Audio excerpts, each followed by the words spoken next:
J オラができるまでに100年間の蓄積があったということです。日本映画の。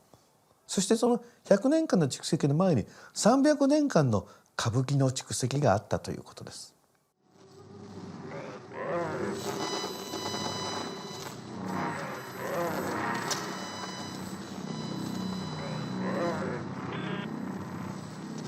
Nous sommes à l'époque Edo,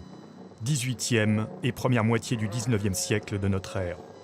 Le public japonais se délecte des récits de meurtres atroces, perpétrés par des spectres hystériques, surgissant des airs ou du plancher de la scène du théâtre kabuki.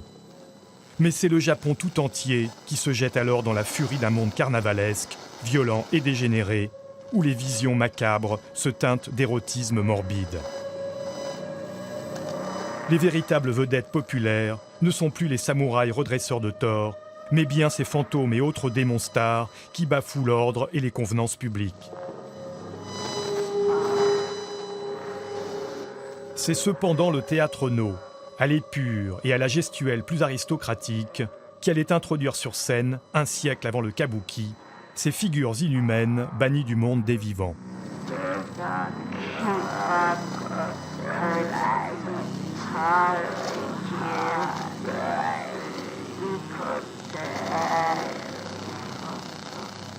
戦で亡くなった方の例ですとか、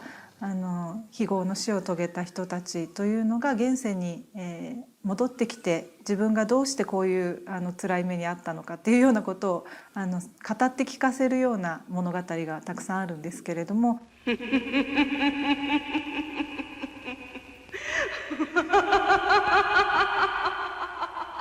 江戸になってきますともう少し現世的なですね、夫婦の嫉妬ですとか誰かに対する恨みですとか何か悔しい思いをしたことなんていうような、感情的な内容というのが多く入ってくるというのが特徴なんですね。で、そうした、一般的な人たちが見て共感できるような内容っていうのに、物語のモチーフが変わっていった。我々の日本人の演劇は常に幽霊とお化けと普通の人間が戯れ合うような話なわけですね。そして日本の映画ももうオートマティックにそこから出発しています。Le théâtre japonais avait désormais trouvé la voie d'accès au monde flottant des esprits. Le médium cinématographique n'avait plus ensuite qu'à suivre le chemin tracé dans les airs par les acteurs du No et du Kabuki, en plongeant le spectateur dans un monde d'êtres en suspension. Et quand la J-horror, la nouvelle vague du cinéma d'horreur, surgit au début du 3e millénaire, c'est pour revisiter de nouveau les codes et la gestuelle du Kabuki.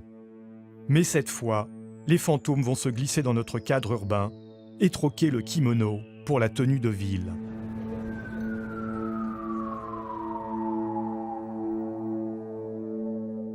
Kabukiの見栄を切る感じとか、その動きが普通に歩いているだけとか手を差し伸べるだけでも血がついてなくてもまずいこれは人間じゃないっ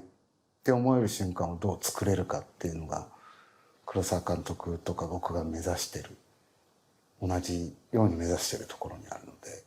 そういう中に日本の伝統的なものが